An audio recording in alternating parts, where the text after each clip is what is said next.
ठंड में सुबह 4 बजे खाना खाने वाला ससुराल। मैं तो इस शादी के लहंगे में सच में बहुत ज्यादा परेशान हो गई हूँ। बहुत भारी लहंगा है। तभी कमरे में स्नेहा की सास आती है। बेटा, तुम भी तो बहुत थक गई होगी, रेस्ट कर लो। फिर तुम आराम से 2-3 बजे उठना, ठीक है? 2-3 बजे उठने का नाम सुनकर स्नेहा के मन में खुशी छा जाती है और वो खुश होते हुए कहती है, ये यहाँ तो मजा आ गया। मेरे ससुराल वाले कितने अच्छे हैं, मुझे आराम से 2-3 बजे उठने की कह रहे हैं। ऐसे ससुराल वाले सबको दे, बस मेरे दुश्मनों को छोड़कर। इतना कहकर शांति वहां से चली जाती है। उसके बाद स्नेहा जल्दी से कपड़े बदलकर सो जाती है और अगले दिन वो लेट तक सोती रहती है। नीचे सुबह 4 बजे उठकर घरवाले उसका इंतजार कर रहे थे। अभी तक डाइनिंग टेबल खाली है और खाना नहीं बना। क्या बहू अभी तक खाना बना रही है? रिया रसोई में जाती है तो देखती है कि वहां पर कोई भी नहीं है और रसोई एकदम खाली है। तो वापस आकर रसोई में तो कोई भी नहीं है। अरे स्नेहा बहू अब तक उठी नहीं, अभी जाती हूँ। वहीं दूसरी तरफ जब शांति स्नेहा के कमरे का दरवाजा खटखटाती है तब स्नेहा नींद में चिड़चिड़ाते हुए कहती है, अरे कौन है जो सुबह सुबह हमारे घर का दरवाजा पीट रहा है? कहीं कोई भिखारी आ गया है क्या? अरे भाई, हमारे पास कोई पैसा नहीं है, चले जाओ यहाँ से। ये बात बाहर खड़ी शांति के कानों तक पहुंच जाती है। तब वो और गुस्से में कहती है, अरे इसे मैं भिखारी नजर आ रही हूँ, अभी बताती हूँ। अरे बहू उठ जा, नहीं तो अभी सुबह ही तुझे तारे नजर आने लगेंगे। दरवाजा खटखटाने पर यश की आंख खुल जाती है और वो स्नेहा को उठाता है।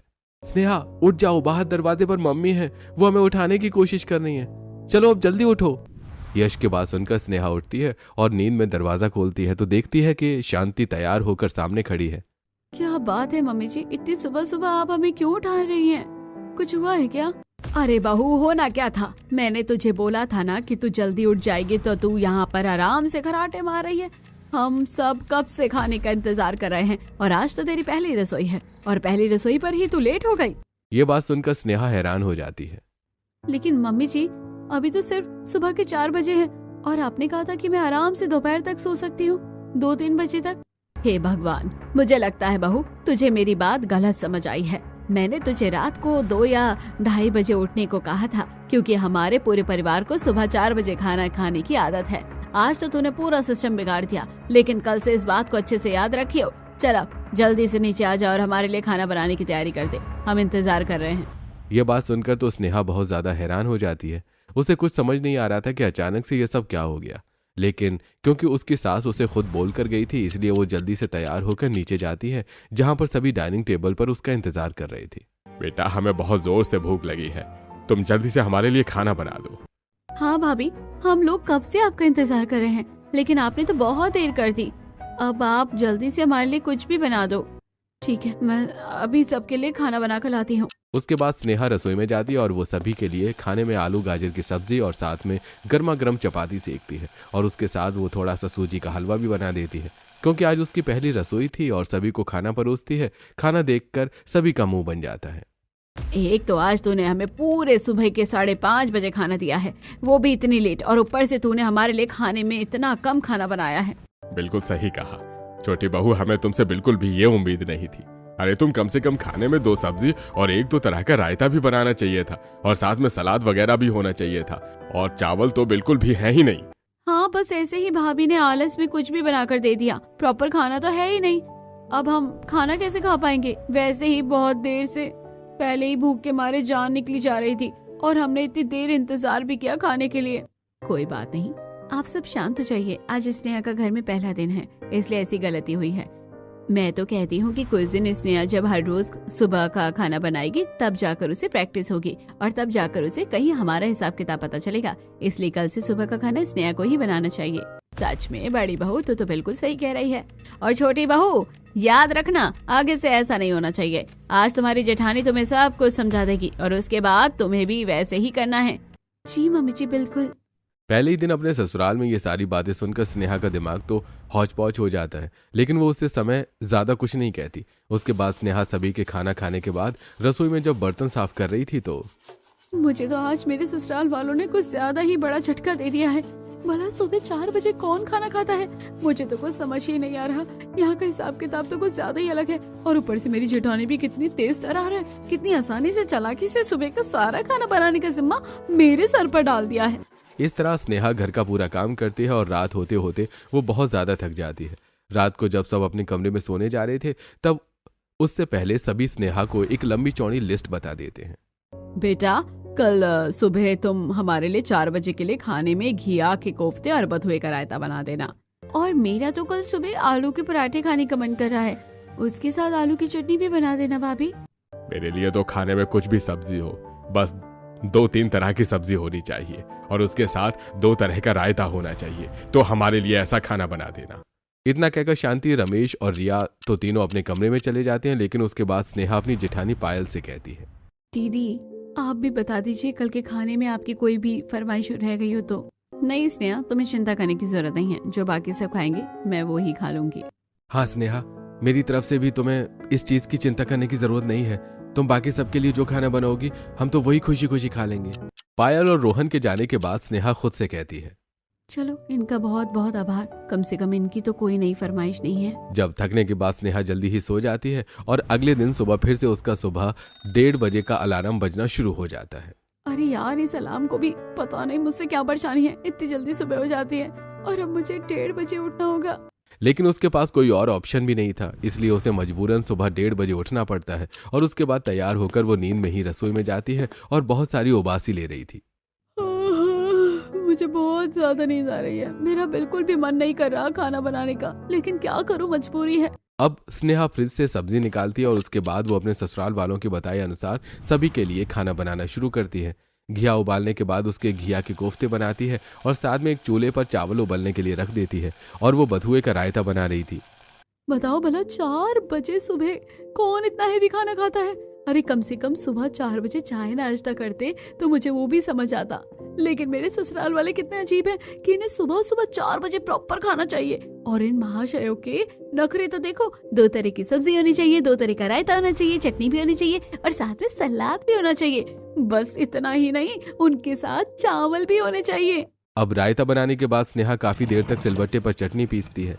चटनी भी इन लोगों को सिलबट्टे की ही खानी है, मिक्सी की तो नहीं। सुबह सुबह 4 बजे कौन ये सब ड्रामे करवाता है? अगर मुझे पता होता ना कि यहाँ पर ऐसा होगा तो मैं यहाँ बिल्कुल नहीं आती। शादी से पहले के सपने तो कुछ और ही होते हैं, मुझसे कितना कुछ झूठ बोला गया था। अच्छा, तुम क्या कर रही हो? कुछ नहीं, बस बहुत ज्यादा ठंडी हवा चल रही है, ऊपर छत पर आई थी तुमसे बात करने के लिए। अरे लेकिन तुम ऊपर छत पर आकर मुझसे बात क्यों कर रही हो? वैसे भी आज तो बहुत ज्यादा ठंड हो रही थी, ठंडी ठंडी हवा चल रही है, तुम नीचे जाकर बात कर लो। अगर नीचे जाकर बात कर सकती तो नीचे ही कर लेती ना। आज घर में बहुत सारे मेहमान आए हैं और उनके सामने बात करना बड़ा अजीब लगता है, फिर कोई छेड़ता भी है। मैं तो सच में बहुत परेशान हो जाती हूँ, इसलिए सब चीजों को अवॉइड करने के लिए मैं तुमसे छत पर बात करने के लिए आ गई हूँ। ओहो, क्या बात है, मेरी सून टू बी वाइफ मेरे लिए सर्दी में कितना स्ट्रगल कर रही है। सच में मैं तो फ्लैट हो गया तुम्हारे ऊपर। लेकिन तुम चिंता मत करो, शादी के बाद मैं तुम्हें कोई परेशानी नहीं होने दूंगा। देखना, तुम्हें अपनी पलकों पर बिठा कर रखूंगा, मैं तुम्हें एकदम रानी बनाकर रखूंगा, रानी। बस करो, अब मेरे से चिकनी चुपड़ी बातें करने की कोई जरूरत नहीं है। चिकनी चुपड़ी बातें नहीं, सच कह रहा हूँ। शादी के बाद तो तुम मेरी रानी बनोगी और इस घर की महारानी। अब पता चल रहा है मुझे कि मुझे कहाँ की महारानी बनाया गया है। अरे महारानी नहीं, मुझे तो इस घर की नौकरानी बनाकर रख दिया है। शादी से पहले तो इतनी चिकनी चुपड़ी बातें होती हैं, बस पूछो ही मत। और अब देखो क्या हाल हो रहा है मेरा। अब चटनी पीसने के बाद स्नेहा आटा तैयार करती है और उसके बाद सभी के लिए गर्मा गर्म फुलके बनाती है। वहीं दूसरी तरफ बाकी सब भी अपने कमरों से उठकर तैयार होने के लिए डाइनिंग टेबल पर आकर खाना खाने के लिए बैठ जाते हैं। लगता है आज तो बहुत जल्दी उठ गई है, आज रसोई से खाना बनाने की आवाज जो आ रही है। सिर्फ आवाज ही नहीं बल्कि आज तो रसोई से बहुत ही स्वादिष्ट खुशबू भी आ रही है। अब स्नेहा सभी के लिए अलग अलग तरह का खाना बनाकर परोसती है, जिसके बाद ये सब देखकर आज सभी ससुराल वालों के चेहरे पर खुशी छा जाती है। आज तो सच में बहू तूने कमाल कर दिया, एक तो एकदम समय पर खाना दिया है आज तूने हमें, और ऊपर से इतना सब कुछ बनाया है। सच में आज तो कमाल हो गया।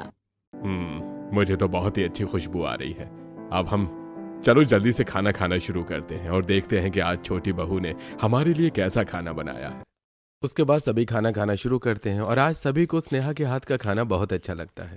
सच में कमाल कर दिया बहू, तूने तो आज खाना सच में बहुत अच्छा बनाया है। हमें तो मजा ही आ गया ऐसा खाना खाकर। मुझे भी खाना बहुत स्वादिष्ट लग रहा है। घिया के कोफ्ते तो बहुत अच्छे बने हैं, साथ में बथुए और पालक का रायता भी बहुत अच्छा बनाया है बहू। हाँ भाभी, मानना पड़ेगा, आज तो सच में खाना बहुत अच्छा है। आप तो पायल भाभी से भी ज्यादा स्वादिष्ट खाना बनाती है। अब से हर रोज सुबह 4 बजे आप ही हमारे लिए खाना बनाना। ये बात सुनने के बाद तो स्नेहा अपना माथा पीट लेती है और मन में सोचती है, हे भगवान, ये क्या हो गया। मुझे तो अब पछतावा हो रहा है कि मैंने आज गलती से भी इतना अच्छा खाना क्यों बना दिया। अब मुझे हर रोज रात को सोने के बजाय रात को जाकर इनके लिए सुबह 4 बजे का खाना बनाना होगा। अब क्योंकि सभी सुबह जल्दी 4 बजे खाना खा लेते थे, इसलिए उन सभी को 6 बजे फिर से भूख लगती है और तब स्नेहा को बुलाकर कहते हैं, बेटा, हमें भूख लग रही है, तुम हमारे लिए थोड़ा चाय नाश्ता बना दो। हाँ बेटा, मेरा तो आज चाय के साथ समोसे खाने का मन कर रहा है। तुम एक काम करो, चाय के साथ समोसे बना दो, मजा ही आ जाएगा। हाँ पापा, आपने तो बिल्कुल मेरे मन की बात छीन ली। मेरा भी समोसे खाने का मन कर रहा है। अब सभी की फरमाइश होने के बाद फिर से स्नेहा रसोई में जाती है और 6 बजे तक सभी के लिए चाय नाश्ता बनाती है। वो एक कढ़ाई में सभी के लिए समोसे तल रही थी। जब इतनी जल्दी सुबह 4 बजे उठकर सब खाना खा लोगे तो आखिर बाद में तो भूख लगेगी ही। मुझे तो समझ नहीं आता कि आखिर सब सुबह 4 बजे उठकर क्या करते हैं। पहले इन्हें 4 बजे खाना खाना होता है और उसके बाद सुबह 6 बजे इन्हें चाय नाश्ता चाहिए होता है। सारे काम उल्टे कर रहे हैं, बस मेरी नींद हराम करनी है इन लोगों को। उसके बाद स्नेहा सभी को चाय नाश्ता बनाकर देती है। बहू ने तो चाय समोसा बहुत ही स्वादिष्ट बनाया है, इसे खाकर तो बहुत ही ज्यादा मजा आ रहा है। सच में बहुत स्वादिष्ट है, मजा ही आ गया खाना खाकर तो। हाँ बिल्कुल, अब चाय नाश्ता करने के बाद भूख नहीं लगेगी। अब आराम से पेट में काफी कुछ चला गया है, अब ठीक है। ये सब देख देख कर स्नेहा को बहुत ज्यादा गुस्सा आ रहा था, इसलिए वो आज अपने ससुराल वालों से बात करने के बारे में सोचती है और उन्हें सारी बात बताती है। मम्मी जी, जब आप सभी अपने काम पर 7 बजे के बाद जाते हैं और सुबह 4 बजे खाना खाने के बाद जब सभी को दोबारा 6 बजे चाय नाश्ता करना होता है, तो आप सभी डायरेक्ट सुबह 6 ही बजे खाना क्यों नहीं खा लेते? अरे बेटा, पहले तुम्हारे ससुर जी को 6 बजे से ही पहले घर से निकलना पड़ता था, जिसकी वजह से हम सभी को 4 बजे खाना खाना पड़ता था और टिफिन पैक करके देना पड़ता था मुझे। बस तभी से हमारी ये आदत बनी हुई है। अगर हमें 4 बजे खाना ना मिले तो हम परेशान हो जाते हैं। क्या है ना, आदत इतनी आसानी से नहीं बदल सकती। तो मम्मी जी, आप लोगों को सुबह 4 बजे खाना खाने की ये जब आदत डालनी पड़ी होगी, तब स्टार्टिंग में आपको बहुत परेशानी हुई होगी ना? हाँ बेटा, बिल्कुल परेशानी तो हुई थी। तो फिर आप इस आदत को छोड़कर जब दूसरी आदत बनाएंगे तब उसके लिए भी थोड़ी सी परेशानी होगी, लेकिन बाद में धीरे धीरे जब आदत पड़ जाएगी तब सब ठीक हो जाएगा। आप एक बार मेरे कहने पर कोशिश तो करके देखिए। नहीं बेटा, हमें कोई जरूरत नहीं है। सुबह 4 बजे उठना बहुत अच्छा होता है और सुबह 4 बजे उठकर खाना खाना अब हमारी बहुत सालों की आदत बन चुकी है और इतने सालों की आदत को छोड़ना बिल्कुल भी आसान नहीं होता है। स्नेहा को तो आदत बदलने के लिए पूरी तरीके से मना कर दिया जाता है। उसके बाद स्नेहा फिर से पूरा दिन जब घर का काम करती है और जब वो दोपहर में छत पर कपड़े सुखाने जाती है, तब सामने वाली पड़ोसन उससे कहती है, क्या बात है, मैं तुम्हें देख रही हूँ कि तुम कुछ खिलखिलाती हुई नजर नहीं आ रही हो। शादी करने के बाद पछता रही हो क्या? अरे आपने तो बिल्कुल सही कहा, मेरे मन की बात छीन ली। सच में पहले तो शादी का लड्डू बड़ा अच्छा लग रहा था, लेकिन अब जब शादी का लड्डू खा लिया है तो बहुत ज्यादा पछतावा हो रहा है। अरे अरे क्या हुआ, मैं तो तुमसे सिर्फ मजाक में ऐसा कह रही थी, लेकिन तुम क्यों पछता रही हो? मुझे हर रोज सुबह 4 बजे मेरे ससुराल वालों के लिए प्रॉपर खाना जो बनाना पड़ता है, और वो खाना बनाने के लिए मुझे रात को 1:30 बजे ही उठना पड़ता है, जबकि मैं रात को 11 बजे सोती हूँ। ये तो तुम्हारे साथ सच में बहुत गलत हुआ। हमारे यहाँ अभी घर में बच्चे भी नहीं हैं, इसलिए हम सब तो आराम से सर्दियों में 7 बजे उठते हैं, लेकिन तुम्हारे ससुराल वालों ने ये पता नहीं कौन सा अजीब सा नियम बना रखा है। मेरी तो समझ से बाहर है ये। मेरी भी समझ से बाहर है, लेकिन अब कर क्या सकते हैं? लेकिन तुम्हें इसका सोल्यूशन निकालना चाहिए, वरना इस तरीके से तो बहुत ज्यादा मुसीबत हो सकती है। अब अगले कुछ दिनों तक स्नेहा को सर्दी में सुबह 1:30 बजे उठकर अपने ससुराल वालों के लिए सुबह 4 बजे का खाना बनाना पड़ रहा था, जिसकी वजह से वो बहुत ज्यादा परेशान हो रही थी। वहीं दूसरी तरफ वो अपनी जेठानी से भी हेल्प नहीं ले सकती थी, क्योंकि माफ करना स्नेहा, लेकिन मैं सुबह 4 बजे के खाने में तुम्हारी मदद नहीं कर सकती। तुम तो जानती ही हो कि मेरा वर्क फ्रॉम होम रहता है। अब मुझे वर्क फ्रॉम होम भी करना है और मैं घर का बाकी काम भी करती हूँ, तो थक जाऊंगी। इसलिए तुम सुबह का काम अपने जिम्मे ले लो। तुम्हारे आने से पहले मुझे भी बहुत परेशानी होती थी। मैं समझ सकती हूँ कि ये काम बहुत मुश्किल है, तुम जरा हौसला रखना। जेठानी से मदद मांगने पर स्नेहा की जेठानी ने उसे ऐसा जवाब दिया और वो वहां से चली जाती है। तब स्नेहा खुद से बड़बड़ाते हुए कहती है, मुझे तो हौसला रखने को कहा है और खुद इस बात से पल्ला झाड़कर आराम से चली गई। लगता है मुझे ही कुछ करना होगा, ऐसे तो बिल्कुल भी काम नहीं चलेगा। अब अगले दिन फिर से स्नेहा रात को 1:30 बजे उठती है और रसोई में खाना बनाने जा रही थी, लेकिन आज उसे बाकी दिनों से कुछ ज्यादा ही नींद आ रही थी, क्योंकि पिछले कुछ दिनों से उसकी नींद पूरी नहीं हो पा रही थी, जिसकी वजह से उसकी आंखों के नीचे काले गड्ढे भी छा जाते हैं। वो परेशान होकर रसोई में खाना बना रही थी। कैसे पागलों के ससुराल में मेरी शादी हो गई है। मुझे लग रहा है कि मैं यहाँ पर जल्दी ही पागल हो जाऊंगी और जल्दी ही मुझे पागल खाने में भर्ती करना होगा। मैं तो सच में ही 2 ही दिन में परेशान हो गई हूँ। मुझे तो यहाँ का कुछ सिस्टम ही समझ नहीं आ रहा। अब बड़बड़ाते हुए ही सही, लेकिन स्नेहा सभी के लिए खाना बनाती है। बड़ी मुश्किल से नींद के झटके लेते हुए वो खाना बना रही थी और वो सब्जी में गलती से नमक की जगह चीनी डाल देती है, जिसके बाद सभी को खाना परोसा जाता है। तो खाना खाने के बाद सभी का मुंह बन जाता है और सब कहते हैं, हे भगवान बहू, तुमने आखिर खाने में चीनी क्यों डाल दी है? सच में बिल्कुल खाने का स्वाद ही ज्यादा गंदा आ रहा है और मुंह का स्वाद भी पूरी तरीके से बिगड़ चुका है। क्या कहा? लेकिन मैंने तो ठीक से ही खाना बनाया था। मैंने तो खाने में नमक ही डाला है। मैं भला खाने में चीनी क्यों डालूंगी? अरे भाभी, हमें भी आपको बोलने का कोई शौक नहीं है। अब आपने खाने में चीनी डाली है इसलिए तो हम बोल रहे हैं, वरना हम भी आपको बिना वजह क्यों बोलेंगे? मैं सब समझ रही हूँ बहू, आजकल तेरा काम करने में बिल्कुल भी ध्यान नहीं है, इसलिए ऐसी गलती हो रही है। तू जरा ठीक से काम किया कर। अब सुबह 4 बजे तक स्नेहा ने सभी को खाना परोसा था और ऊपर से उसकी गलती की वजह से उसे सुनने को भी मिल गया था। अब स्नेहा को इतनी ज्यादा नींद आ रही थी कि वो हर काम में अब गड़बड़ करने लगी थी। जैसे स्नेहा जब कपड़े धोने बाथरूम में जा रही थी तब शांति आती है। अरे बेटा, एक काम करना, तुम ये सारा सामान छत पर ले जाना, मैं अभी छत पर जाकर बैठूंगी। जी ठीक है मम्मी जी। अब स्नेहा को शांति ने जो चटाई और कुछ खाने का सामान दिया था वो स्नेहा जाकर वॉशिंग मशीन में डाल देती है। चलो, अब कपड़े मैंने धोने के लिए तो डाल दिए हैं, अब जाकर छत पर चली जाती हूँ। ऐसे स्नेहा हर चीज को गलत कर रही थी और गलत बोल रही थी। अब वो छत पर जाती है और जो मैले कपड़े थे उन्हें वहां पर रख देती है। धूप में स्नेहा को नींद आ जाती है तो वो वहीं पर बैठे बैठे सो जाती है। तभी वहां पर शांति आती है और स्नेहा को उठाती है। अरे बेटा उठो, तुम यहाँ पर क्या कर रही हो? कुछ नहीं मम्मी जी, मैं तो बस यहाँ पर डांस कर रही थी, दिख रहा है ना आपको? अरे बहू, अब तू मुझे उल्टा जवाब देने भी लग गई है। साफ पता चला है कि तू यहाँ पर सो रही है। ये भला कोई सोने का समय है? बस मम्मी जी, मुझे नींद आ गई थी इसलिए थोड़ी देर मैंने सोचा कि झपकी ले ली जाए। अच्छा ठीक है, अब जल्दी से उठकर घर का बाकी सारा काम कर ले। और एक बात बता, मैंने तुझे छत पर चटाई और खाने का सामान लाने को बोला था, कहाँ रखा है तूने? वो तो मैंने धोने के लिए वॉशिंग मशीन में डाल दिया है। आखिर तूने ऐसा क्यों किया भला? क्यों किया से क्या मतलब है मम्मी जी? आपने ही तो मुझे कहा था कि सारा सामान धोना है, इसलिए मैंने सारा सामान ले जाकर वॉशिंग मशीन में डाल दिया और उन्हें धो दिया। ये बात सुनकर शांति भड़क जाती है और भड़कते हुए कहती है, ए भगवान बहू, पता नहीं तू आजकल क्या कर रही है, मुझे तो कुछ समझ नहीं आ रहा। मैंने तुझे सारा सामान छत पर लाने को कहा था और तूने उसे वॉशिंग मशीन में डाल दिया। और एक बात बता, ये गंदे कपड़े यहाँ क्या कर रहे हैं? क्योंकि इन कपड़ों को आपने मुझे छत पर लाने को कहा था। मुझे तो लग रहा है बहू कि कहीं ना कहीं तेरे दिमाग का स्क्रू थोड़ा ढीला हो चुका है। भला मैं मैले कपड़ों को छत पर लाने के लिए तुझे क्यों कहूंगी? आजकल तेरा दिमाग बिल्कुल भी ठीक से काम नहीं कर रहा है। अपना काम जरा ठीक से किया कर, वरना अच्छा नहीं होगा। अब उसके बाद शांति स्नेहा के साथ नीचे आती है और जब वो वॉशिंग मशीन खोलकर चेक करती है तो चटाई और सारा खाने पीने का सामान खराब हो चुका था, जिसे देखकर शांति को बुरा लगता है।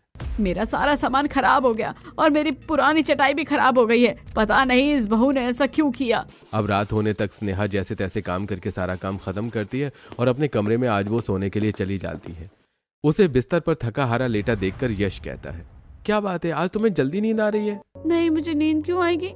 मैं इंसान थोड़ी ना हूँ, मैं तो मशीन हूँ ना। अरे शादी से पहले कितने बातें करते थे कि पलकों पर बिठाऊंगा, रानी बनाऊंगा, लेकिन अब देखो मुझे नौकरानी बना के रख दिया है। क्या हाल हो गया है मेरा? ढंग से 2-4 घंटे सोने को भी नहीं मिलते मुझे। अच्छा बाबा शांत हो जाओ, मुझे माफ कर दो, तुम आराम से लेटो और रेस्ट करो। अरे रेस्ट करने लायक मुझे छोड़ा ही किसने है? अब अगले दिन से तो स्नेहा की नींद की वजह से और भी ज्यादा हालत खराब हो रही थी, जिसकी वजह से वो घर के सारे काम गड़बड़ कर रही थी। भाभी मेरा फोन चार्जिंग पर लगा दो जरा। ठीक है। स्नेहा फोन लेकर जाती है और रसोई में तवा जलते हुए चूल्हे पर रखकर फोन उसके ऊपर रख देती है। तभी ये सब होते हुए शांति देख लेती है। अरे हे भगवान, ये क्या हो रहा है? तुझे आजकल क्या कर रही है? ये आवाज सुनकर सभी रसोई में आते हैं और ऐसी हालत देखकर सब शॉक्ड हो जाते हैं। भाभी आखिर आपने ऐसा क्यों किया? मुझे तो जैसा बोला गया था मैंने बिल्कुल वैसा ही किया, मुझे नहीं पता। इतना कहकर स्नेहा वहां से चली जाती है और उसके बाद वो जब शाम को सभी को खाना परोसने का समय होता है तब खाने में वो सभी को कपड़े परोसती है, जिसे देखकर सब हैरान रह जाते हैं। अरे बहू, ये सब क्या हो रहा है तुझे? मुझे तो कुछ समझ नहीं आ रहा। हमें खाने की बजाय कपड़े क्यों परोस रही है? आप सभी ने तो कहा था कि कपड़े इस्त्री करने के बाद खाने में परोसना है। अरे हमारे कहने का मतलब था पहले कपड़े इस्त्री करने हैं, उसके बाद खाना बनाकर हमें परोसना है। मुझे नहीं पता, मेरे ऊपर गुस्सा करने की जरूरत नहीं है। मैं अपना काम बिल्कुल सही तरीके से कर रही हूँ और ये खाना ही है। अब आप सभी इसे खा लीजिए। इस तरह अब स्नेहा इस तरह की हरकतें करने लगी थी जिसकी वजह से हर कोई परेशान रहने लगा था। तब हमें बहू के लिए कुछ करना चाहिए वरना इसकी तो हालत खराब हो जाएगी। आप चिंता मत कीजिए माँ, मैं आज ही स्नेहा को डॉक्टर के पास लेकर जाऊंगा। हाँ बेटा बिल्कुल, तुझे बहू को डॉक्टर के पास लेकर ही जाना होगा वरना ऐसे तो उसकी हालत और खराब हो जाएगी। अब यश स्नेहा को एक रेस्टोरेंट में लेकर जाता है। मुझे लगता है कि हमारा ये प्लान काम करना चाहिए वरना इस तरह तो मैं सच में पागल हो जाऊंगी। तुम चिंता मत करो, हमारा ये प्लान जरूर काम करेगा। तुमने देखा था ना कि हर कोई कैसे परेशान हो रहा था। बिल्कुल, हमें ऐसा तो करना ही होगा। इससे पहले कि सच में मैं पागल हो जाऊं, मैं पहले ही पागल होने की एक्टिंग कर लेती हूँ ताकि सब ठीक हो जाए। अब दोनों घर वापस आते हैं जिसके बाद क्या बात है बेटा, तुम उदास क्यों हो? माँ, डॉक्टर ने कहा है कि स्नेहा की नींद बिल्कुल भी पूरी नहीं हो रही है जिसकी वजह से उसके दिमाग पर ऐसा असर हो रहा है। अगर अगले कुछ दिनों तक ऐसा ही चलता रहा तो उसे पागल खाने में भर्ती करना पड़ेगा। क्या कहा? नहीं, ऐसा नहीं हो सकता है। इसके लिए तो हमें क्या करना होगा बेटा? माँ, आप देखो स्नेहा पूरा दिन घर का काम करती है और उसके बाद रात को 11 बजे सोती है और 1:30 बजे उठ जाती है। हम सब तो फिर भी पहले सो जाते हैं और बाद में उठते हैं। इसकी वजह से हमारी नींद पूरी हो जाती है लेकिन स्नेहा की नहीं हो पाती, इसलिए ऐसा हो रहा है। अब हमें इसे प्रॉपर रेस्ट देना होगा। तो यानी हम सभी को अपना सुबह 4 बजे का खाना खाना बंद करना होगा? हाँ बिल्कुल, लेकिन वैसे भी अगर हमें स्नेहा को ठीक करना है तो कुछ समय ऐसा करना ही होगा। वैसे भी हमें 4 बजे खाना खाने के बाद तो और कुछ करना नहीं होता। इससे अच्छा है कि हम कुछ दिन 6 बजे खाना खाकर देख लेते हैं। अब स्नेहा को ठीक करने के लिए सभी ससुराल वाले अपनी आदत सुधार रहे थे। हालांकि शुरुआत में उन्हें परेशानी हो रही थी। कोई सुबह 4 बजे उठकर खाना खाने के लिए डाइनिंग टेबल पर आकर बैठ जाता था, लेकिन धीरे धीरे जब रूटीन ठीक होने लगा और वो सब जब 6 बजे खाना खाने लगे तब अपने आप उनकी आदत ठीक होने लगी। आज फिर से 6 बजे खाना खाकर अच्छा लग रहा है और 6 बजे तक आज अच्छे से सोई हूँ। पता नहीं कितने सालों बाद आज जाकर मेरी नींद पूरी हुई है अच्छे से। सच में अब मुझे भी समझ आ रहा है कि हम सुबह 4 बजे पता नहीं क्यों बेवजह उठकर खाना खा लेते थे, लेकिन ऐसे अच्छा लग रहा है। हाँ, मुझे भी काफी फ्रेश फील हो रहा है। मैं तो हमेशा से ही कहता था, लेकिन मेरी बात तो किसी ने कभी मानी ही नहीं थी। देखा, मैंने कहा था ना, 1-2 दिन परेशानी होगी लेकिन उसके बाद रूटीन हमारा सेटल हो जाएगा। और मुझे तो खैर काफी समय से यही चाहिए था जो आज स्नेहा की वजह से हो रहा है। बस अब से हम सुबह 4 बजे उठकर नहीं बल्कि 6 बजे के बाद ही खाना खाया करेंगे। इस तरह स्नेहा की ये परेशानी हल हो जाती है और अब घर में कोई भी सुबह 4 बजे उठकर खाना नहीं खाता, बल्कि सभी समय से उठते हैं और बाद में ही खाना खाते थे।